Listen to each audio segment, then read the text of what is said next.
Il s'agit du premier forum professionnel de haut niveau depuis les discussions de haut niveau entre la Chine et les États-Unis plus tôt cette semaine. C'est pourquoi ce samedi matin a été dominé par les pourparlers sur le commerce entre la Chine et les États-Unis et l'avenir de leurs relations économiques.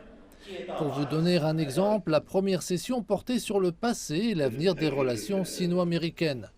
La session a été rejointe par des orateurs de haut niveau comme Henry Kissinger, ancien secrétaire d'État américain. C'est cet homme qui a joué un rôle clé dans le rétablissement des relations sino-américaines.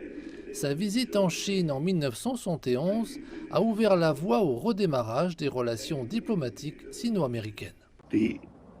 La technologie moderne, les communications mondiales et l'économie mondiale exigent que les deux sociétés entreprennent des efforts toujours plus intenses pour travailler ensemble, car la paix et la prospérité du monde dépendent d'une entente entre ces deux sociétés. Il ne s'agit pas seulement d'un forum sur les relations entre la Chine et les États-Unis, c'est aussi un forum d'affaires. Il y aura donc de nombreuses conversations concernant le commerce mondial de la technologie, l'intelligence artificielle, le développement vert et la stabilité du marché financier mondial. Mais quel que soit le sujet, ici les relations entre la Chine et les États-Unis continueront d'être l'un des principaux sujets de discussion.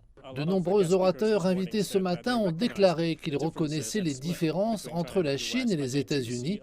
Ils ont aussi constaté les nombreux secteurs dans lesquels les deux pays peuvent commencer à travailler ou recommencer à travailler ensemble prochainement. Mais quels sont ces secteurs ? Je pense que l'énergie en est un, évidemment, après le fait que le président Xi se soit engagé à ce que la Chine passe à net zéro carbone en 2060. C'est un changement majeur. Cela changera notre vie ici, cela changera notre vie partout, car la Chine est si importante dans le monde manufacturier, dans l'innovation mondiale. Donc, tout ce qui arrive ici a des conséquences partout ailleurs. C'est un domaine dans lequel la Chine, les États-Unis et aussi l'Europe, qui a été à l'avant-garde de la lutte contre le changement climatique, peuvent travailler ensemble.